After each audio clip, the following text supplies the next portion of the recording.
نے کمرے کی ایک طرف سامان رکھا اور تھکاوٹ سے قالین پر ہی ڈھیر ہو گئے۔ اسامہ پورے فلیٹ کا جائزہ لے کر آیا۔ یہ چھوٹا سا فلیٹ 2 کمروں، ایک باتھ اور ایک کچن پر مشتمل ہے۔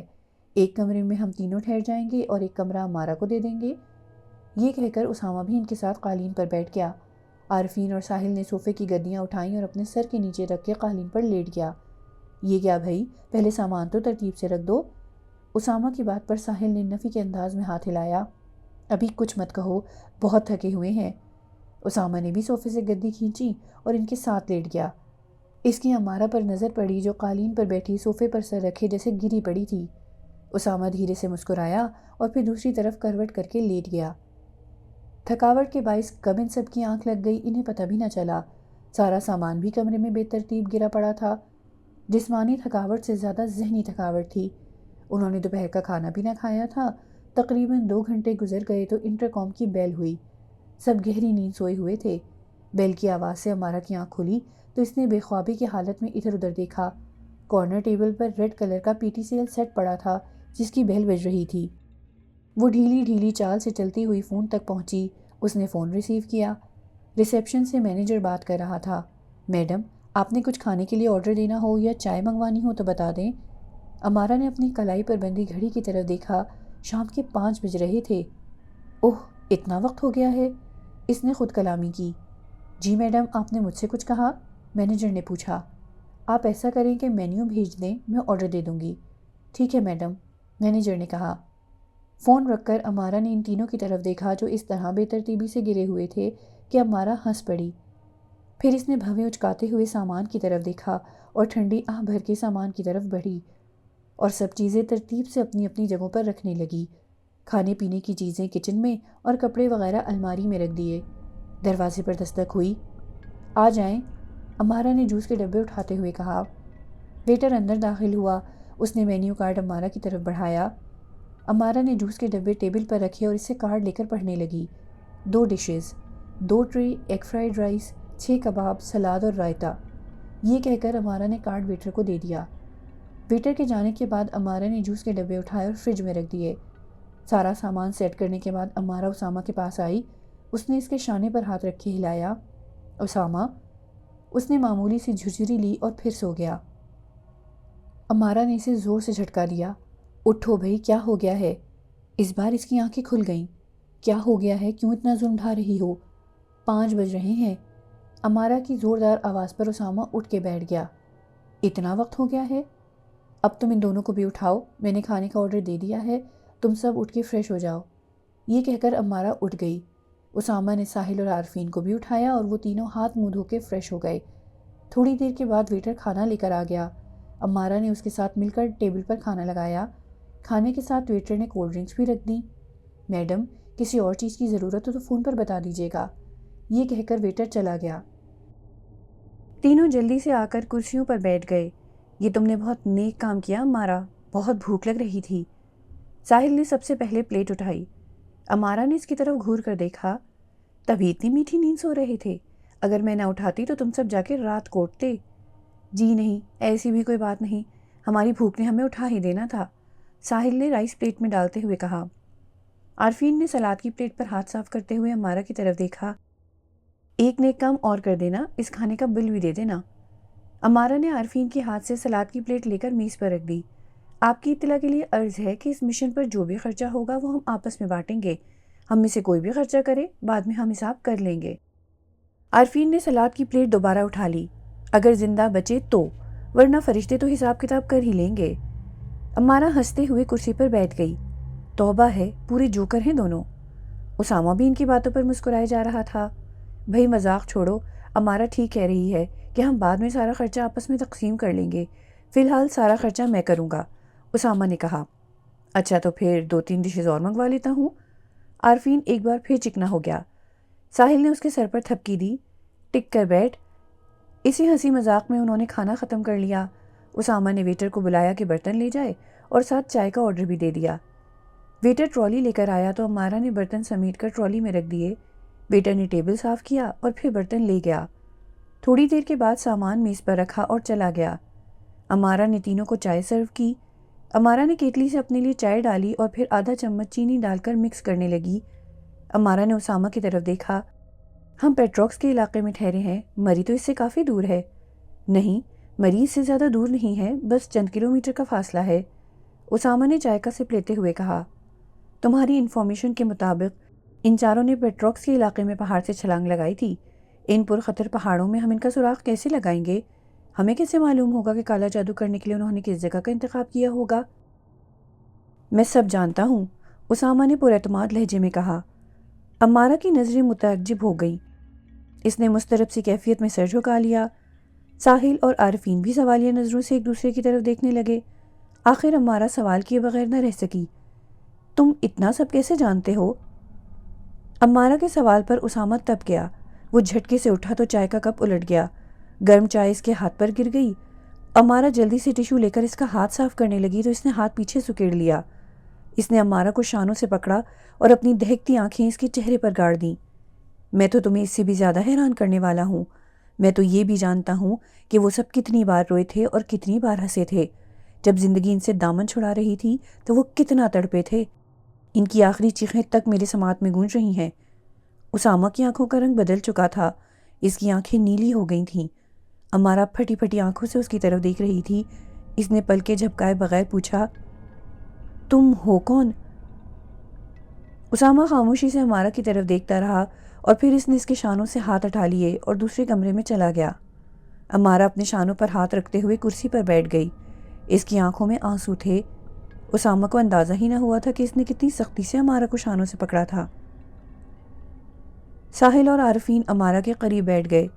تم جانتی ہو کہ اسامہ نے مشن پر آنے سے پہلے ہی یہ بات ہم سے کہی تھی کہ اس سے کوئی سوال نہ کیا جائے۔ ساحل نے امارہ سے کہا تو عارفین نے منہ بسورتے ہوئے ساحل کی طرف دیکھا۔ چھوڑو یار، تم اس کی حمایت مت کرو۔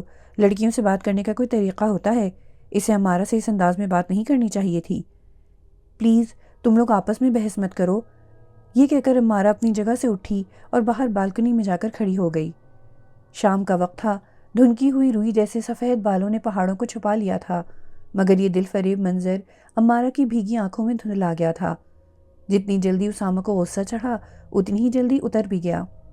وہ واش روم میں گیا اور چہرے پر پانی کے چھینٹے مارنے لگا۔ پھر کسی سوچ میں گم آئینے میں اپنا ہی چہرہ دیکھتا رہا۔ اسے شدت سے اپنی غلطی کا احساس ہو رہا تھا۔ اس نے تولیے سے چہرہ خشک کیا تو دل ہی دل میں خود کو برا بھلا کہتا رہا، نہ جانے مجھے کیا ہو جاتا ہے، میں کیوں اس قدر غصے میں آ جاتا ہوں؟ مگر یہ سب بھی تو مجھ سے بار بار سوال کرتے ہیں، جبکہ یہ سوال مجھے خود بے چین کیے رکھتا ہے کہ میں ان 4 ہمزاد کے بارے میں اتنا سب کچھ کیسے جانتا ہوں۔ خود کلامی کرتا ہوا وہ واش روم سے باہر آ گیا۔ اس نے وہ چٹتی نگاہ ساحل اور عارفین پر ڈالی۔ وہ دونوں منہ بسورے بیٹھے تھے۔ ان کی شکلوں سے اسامہ کو اندازہ ہو گیا کہ وہ دونوں بھی اس سے ناراض ہیں۔ آج تو بری طرح پھنس گئے۔ اسامہ نے خود سے سرگوشی کی۔ وہ دھیرے دھیرے کمرے کی کھڑکی کی طرف بڑھا۔ اس نے کھڑکی سے باہر جھانکا۔ امارہ بالکنی میں کھڑی تھی۔ وہ کمرے سے باہر بالکنی میں چلا گیا۔ امارہ گرل کے پاس کھڑی تھی جس کے ساتھ ساتھ خوبصورت سی باڑ لگی تھی۔ اسامہ اس کے قریب کھڑا ہو گیا۔ اسامہ کو قریب دیکھ کر امارہ وہاں سے جانے لگی تو اسامہ اس کے سامنے آ کر کھڑا ہو گیا۔ سوری، آگے سے ہٹ جاؤ، مجھے تم سے کوئی بات نہیں کرنی، امارہ غصے میں بولی۔ مگر مجھے تو بات کرنی ہے، مجھے تمہاری بات نہیں سننی۔ امارہ جھٹکے سے پاؤں رکھتے ہوئے وہاں سے چلی گئی۔ اسامہ بالکنی میں ہی کھڑا رہا۔ اس کی طبیعت بہت بے چین تھی۔ فلیٹ کے باہر چھوٹا سا لان تھا۔ اس نے دیکھا کہ امارہ لان میں ٹہل رہی ہے۔ اسامہ بھی اس کے پیچھے پیچھے لان کی طرف چل پڑا۔ امارہ نے اسے آتے ہوئے دیکھا تو منہ بنا کر بینچ پر بیٹھ گئی۔ اسامہ اس کے قریب بینچ پر بیٹھ گیا۔ امارہ نے اس کی طرف گھور کر دیکھا۔ جب میں نے کہہ دیا کہ مجھے تم سے کوئی بات نہیں کرنی تو پھر کیوں میرا پیچھا کر رہے ہو؟ امارہ، میرا یقین کرو، میں خود بھی نہیں جانتا کہ میں اس قدر سیخ پا کیسے ہو گیا۔ میں تمہیں بار بار کہتا ہوں کہ یہ سوال مجھے بہت تنگ کرتے ہیں۔ پلیز مجھ سے سوال مت کیا کرو۔ میں نے تمہیں اذیت دی ہے نا، تم بھی مجھے اذیت دے دو، حساب برابر۔ اسامہ نے اپنی لانگ شوز سے نوکدار خنجر نکالا اور امارہ کی طرف بڑھا دیا۔ یہ لو، تم بھی میرے بازوؤں پر جتنے چاہو زخم لگا دو۔ امارہ نے اپنی نمدار آنکھوں سے اسامہ کی طرف دیکھا۔ بس اتنی ہی محدود سوچ ہے تم مردوں کی۔ عورت کے ایک اشک کی قیمت تم ادا نہیں کر سکتے، مگر ایک عورت تو مردوں کے بدلے روتی بھی ہے اور اپنے حصے کی خوشیاں بھی انہیں سونپ دیتی ہے۔ عورت پر اپنی طاقت دکھا کر اسے اس کی کمتری کا احساس ہی دلانا ہوتا ہے نا۔ اسامہ بھی امارہ کی طرح سنجیدہ ہو گیا۔ تم نے مجھے معاف نہیں کرنا تو نہ کرو، مگر اس طرح کی باتیں مت کرو۔ میں نے کبھی بھی عورت کو مرد سے کمتر نہیں سمجھا۔ انسان اپنی خصوصیات کی وجہ سے پہچانا جاتا ہے، چاہے مرد ہو یا عورت۔ اسی دوران میں ساحل بھی ان میں آ گیا۔ وہ ان دونوں کے قریب آ گیا۔ امارہ اپنی جگہ سے اٹھ کر جانے لگی تو اسامہ نے اسے ایک مرتبہ پھر پکارا، پلیز امارہ، میں سوری کہہ رہا ہوں نا۔ اس بار ساحل نے امارہ کا راستہ روک دیا۔ امارہ، ہم یہاں لڑنے کے لیے نہیں آئے، ایک خاص مشن پورا کرنے آئے ہیں، ایسا مشن جس میں ہم نے زندگی کا جوا کھیلنا ہے۔ ہم میں سے کون لقمہ اجل ہو جائے یہ ہم نہیں جانتے۔ امارہ نے اسامہ کی طرف دیکھا جو بینچ پر بیٹھا ہوا تھا۔ ٹھیک ہے، ایک شرط پر معاف کروں گی کہ تم اس طرح کسی کے سوال پوچھنے پر بھڑکو گے نہیں۔ اسامہ مسکراتا ہوا اٹھ کھڑا ہوا۔ میں سوال کا جواب دینے کا وعدہ نہیں کرتا، مگر کوشش کروں گا کہ خود پر قابو رکھوں۔ تھوڑی دیر کے بعد امارہ وہاں سے چلی گئی۔ ساحل اسامہ کے قریب آیا۔ کیا پروگرام ہے؟ ہمارا خیال ہے کہ ہمیں نکلنا چاہیے، پہلے ہی ہمارا بہت سا وقت برباد ہو گیا ہے۔ اندر کمرے میں جاتے ہیں، پھر سمجھاتا ہوں کہ ہم نے کہاں جانا ہے اور کس طرح جانا ہے، اسامہ نے کہا، اور پھر وہ دونوں اندر فلیٹ میں چلے گئے۔ وہ دونوں کمرے میں داخل ہوئے تو عارفین اور امارہ اپنے اپنے بیگ میں کچھ چیزیں رکھ رہے تھے۔ اسامہ نے ان دونوں کی طرف دیکھا۔ اچھی بات ہے، تیاری کر لو، ہم بس 10-15 منٹ کے بعد نکلتے ہیں، تم دونوں ادھر آؤ۔ عارفین اور امارہ اسامہ کے قریب آ گئے۔ اسامہ نے میز پر ایک کاغذ پھیلایا، اس نے کاغذ پر چھوٹا سا دائرہ بنایا۔ یہ ہمارا ہوٹل ہے جو پیٹروکس کے علاقے میں ہے۔ پیٹروکس سے چند کلومیٹر کے فاصلے پر خطرناک پہاڑی سلسلہ ہے، یہی ہمارا ٹارگٹ ہے۔ پیٹروکس کی گہری کھائیوں کے خطرناک پہاڑوں کے بیچ میں ہی کہیں وہ ریسٹ ہاؤس ہے جہاں وہ چاروں لڑکے لڑکیاں چھپے تھے۔ ہمیں اسی ریسٹ ہاؤس تک پہنچنا ہے۔ جن لوگوں نے ان چاروں کو ڈھونڈنے کی کوشش کی وہ دراصل اس ریسٹ ہاؤس تک نہیں پہنچ سکے۔ فی الحال ہم یہاں سے نکلتے ہیں، پھر آگے کا راستہ بھی ڈھونڈ لیں گے۔ تم سب کو پتہ ہے نا کہ ہم نے اپنے سامان میں کیا کیا رکھنا ہے۔ ٹارچ اور ماچس زیادہ تعداد میں رکھ لو کیونکہ ہمیں بجلی کا وہاں بہت پرابلم ہوگا۔ کھانے پینے کی اشیاء بھی رکھ لینا، جتنا وہاں جانا مشکل ہے اتنا ہی وہاں سے نکلنا بھی مشکل ہے۔ سب نے اسامہ کی ہدایات پر عمل کرتے ہوئے پیکنگ کی۔ تقریباً 15 منٹ کے بعد وہ سب وہاں سے نکل گئے۔ ڈرائیونگ سیٹ پر ساحل بیٹھ گیا اور اس کے ساتھ اگلی سیٹ پر امارہ بیٹھ گئی۔ اسامہ اور عارفین پیچھے بیٹھ گئے۔ بسم اللہ پڑھ کر وہ وہاں سے روانہ ہو گئے۔ موسم بہت خوشگوار تھا۔ چیڑ کے درختوں کے جھنڈ بادلوں میں جیسے غائب ہو گئے تھے۔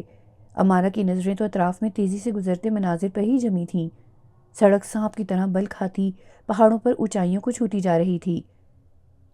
چند کلومیٹر کے بعد ہی دیو ہیکل پہاڑ دکھائی دینے لگے، جس کے ساتھ ہی گہری خطرناک کھائیوں کا سلسلہ شروع ہو گیا۔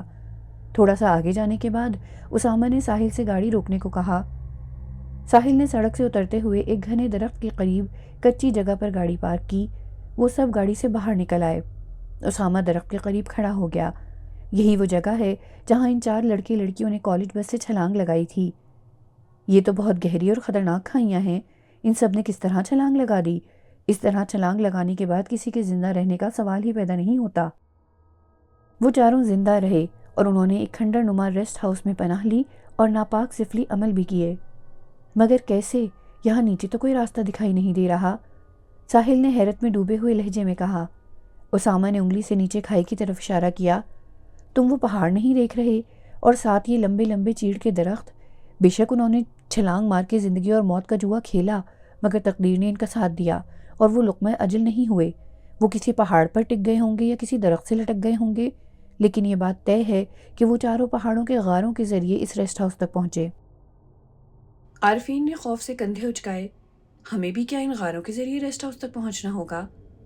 ہاں، ہم ان غاروں کے ذریعے ہی اس پراسرار ریسٹ ہاؤس تک پہنچیں گے، لیکن ہم ان چاروں کی طرح یہاں سے چھلانگ نہیں ماریں گے۔ تھوڑا سا آگے جا کے نیچے جانے کا پیدل راستہ ہے۔ چلو پھر گاڑی میں بیٹھتے ہیں، تھوڑا آگے جا کر رکتے ہیں، ساحل نے کہا، اور پھر وہ چاروں گاڑی میں بیٹھ گئے۔ تھوڑا آگے جا کے ساحل نے گاڑی روکی اور چاروں اپنا اپنا بیگ پیک پہن کر نیچے اتر گئے۔ امارہ نے لانگ میرون شرٹ کے نیچے بلیک جینز پہن رکھی تھی۔ ان چاروں نے جوگرز پہن رکھے تھے، جس کی وجہ سے انہیں پتھریلے راستے دشوار نہیں لگ رہے تھے۔ اترائی خاصی گہری اور مشکل تھی۔ وہ گویا بلند ترین پہاڑ سے نیچے اتر رہے تھے۔ وہ چاروں ایک قطار کی شکل میں آہستہ آہستہ قدم جما جما کر نیچے اتر رہے تھے۔ سب سے آگے ساحل تھا، اس کے پیچھے عارفین اور ان دونوں سے پیچھے اسامہ اور امارہ تھے۔ امارہ اسامہ کے پیچھے آہستہ آہستہ چل رہی تھی۔ باریک باریک پتھر راستے میں بکھرے ہوئے تھے۔ بہت احتیاط سے چلنے کے باوجود امارا کا پاؤں پھسل گیا۔ اسامہ نے تیزی سے آگے بڑھ کر اسے تھام لیا۔ امارا کے چہرے پر ابھی تک تناؤ تھا۔ وہ ابروئیں چڑھا کے بولی، تم اپنا خیال رکھو، میں اپنا خیال رکھ سکتی ہوں۔ اسامہ نے اس کا ہاتھ چھوڑ دیا۔ یاد رہے کہ میں نے تمہیں دوبارہ نہیں بچانا۔ ابھی بھی کس نے کہا تھا بچانے کو؟ میں خود سنبھل جاتی۔ اسامہ نے امارا کے خفگی بھرے چہرے کی طرف مسکراتے ہوئے دیکھا اور دوبارہ نیچے اترنے لگا۔ امارا کی ان باتوں کے باوجود اس کی پوری توجہ امارا کی طرف تھی کہ وہ دوبارہ نہ پھسل جائے۔ تقریباً 20 منٹ کے بعد اسامہ نے انہیں ایک پہاڑ کے قریب رکنے کا اشارہ کیا۔ وہ چاروں اس پہاڑ کے قریب بڑے سے پتھر پر بیٹھ گئے۔ ان کا سانس پھولا ہوا تھا۔ وہ لمبے لمبے سانس لے رہے تھے۔ ان چاروں نے پانی پیا۔ امارا نے اپنا حلق تر کرتے ہوئے پوچھا، ہمیں مزید نیچے تو نہیں جانا؟ نہیں، یہ سامنے جو پہاڑ ہے اس میں غار ہے، وہ غار ہمیں ڈھونڈنا ہے۔ اس غار کے راستے ہم آگے جائیں گے۔ اسامہ نے پہاڑ کی طرف اشارہ کیا۔ عارفین فوراً امارا سے مخاطب ہوا، امارا، تم جانتی ہو نا کہ غاروں میں کیا کچھ ہوتا ہے؟ چھپکلیاں، بچھو، سانپ، چمگادڑیں وغیرہ وغیرہ۔ چپ ہو جاؤ، مجھے ڈرانے کی کوشش مت کرو، امارا غصے سے بولی۔ اسامہ نے عارفین کی طرف دیکھا، تم امارا کا خوف بتا رہے ہو یا اپنا؟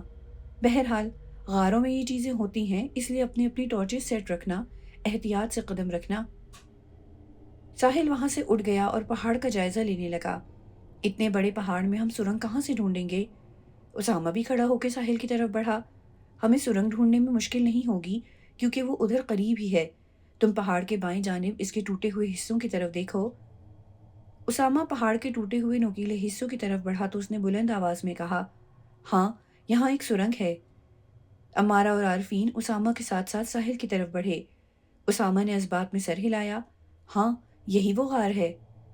امارا نے پریشان کن انداز میں اسامہ کی طرف دیکھا، دیکھ لو اسامہ، ہم ان غاروں میں کہیں بھٹک نہ جائیں۔ مجھ پر بھروسہ رکھو، ہم نہیں بھٹکیں گے، اسامہ نے پر اعتماد لہجے میں کہا۔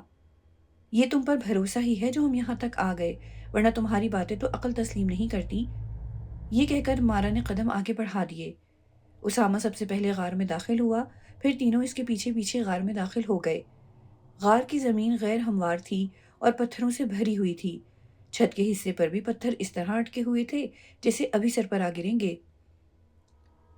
غار کھلا اور کشادہ تھا، جس کی وجہ سے وہ سارے بآسانی آگے بڑھتے جا رہے تھے۔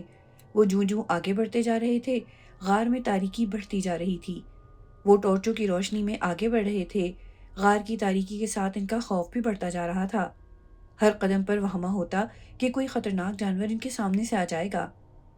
اس خوف کے ساتھ وہ چلتے رہے، پھر غار کا راستہ دائیں طرف کو مڑ گیا۔ اسامہ دائیں طرف جانے لگا تو ساحل نے اس کا بازو پکڑا، آگے کوئی راستہ بھی ہے، کہیں ہم پھنس ہی نہ جائیں۔ اسامہ نے اس بات میں سر ہلایا، پریشان نہ ہو، آگے راستہ ہے۔ یہ کہہ کر اسامہ دائیں طرف خم کھاتے راستے کی طرف بڑھا تو باقی تینوں بھی اس کے ساتھ خمدار راستے کی طرف بڑھے۔ جو ہی وہ سب دائیں طرف کو مڑے، سیاہ چمگادڑوں کا غول ان پر جھپٹ پڑا۔ ان کے ہوش اڑ گئے۔ اپنی اپنی ٹارچیں بند کر دو، ساحل بلند آواز میں چلایا۔ سب نے اپنی اپنی ٹارچیں بند کر دیں اور وہ سب گھٹنوں کے بل زمین پر بیٹھ گئے۔ چمگادڑیں تیزی سے اوپر سے گزر گئیں۔ امارا نے سکون کا لمبا سانس کھینچا تو اسامہ نے اس کی طرف دیکھا، ان چمگادڑوں سے ٹاکرا پھر بھی ہو سکتا ہے، یہی طریقہ اختیار کرنا۔ وہ اپنی ٹارچیں واپس آن کر چکے تھے۔ آگے راستہ تقریباً صاف دکھائی دے رہا تھا، مگر اب راستہ ایک سرنگ کی طرح تنگ ہو گیا تھا۔ سب آگے کی طرف روشنی مارتے ہوئے چلے جا رہے تھے کہ اچانک امارا بری طرح چیخی اور ٹارچ اس کے ہاتھ سے چھوٹ گئی۔ اسامہ اس کے قریب ہی تھا۔ وہ تیزی سے امارا کی طرف بڑھا۔ امارا پھٹی پھٹی آنکھوں سے غار کے اوپر چھت کی طرف دیکھ رہی تھی۔ اسامہ نے چھت پر ٹارچ ماری۔ چھت کا وہ حصہ سانپوں سے بھرا ہوا تھا جو گچھوں کی شکل میں ادھر ادھر منڈلا رہے تھے۔ اس گچھے میں سے 3 سانپ ان کے پیروں کے قریب آ گرے۔ سب خوف سے پتھرائی ہوئی آنکھوں سے ایک دوسرے کی طرف دیکھنے لگے۔ اپنے اپنے قدموں کو ان سانپوں سے بچاتے ہوئے دیوار کے ساتھ آگے بڑھتے رہو، ہم ان پر وار نہیں کریں گے تو یہ بھی ہم پر وار نہیں کریں گے۔ اسامہ کی ہدایت پر سب نے عمل کیا اور وہ غار کے اس خطرناک حصے سے نکل گئے۔ تقریباً آدھا گھنٹہ وہ اس سرنگ نما غار میں چلتے رہے۔ چھوٹے چھوٹے زہریلے جانور راستے میں دکھائی دیتے رہے، مگر کسی خطرناک جانور کا سامنا دوبارہ نہیں ہوا۔ غار میں تھوڑی سی روشنی دکھائی دی۔ لگتا ہے کہ یہ غار باہر کھل رہی ہے، دیکھو، آہستہ آہستہ روشنی پھیل رہی ہے۔ وہ سرنگ نما غار ایک بڑے سے کھلے حصے میں جا کے ختم ہو گئی۔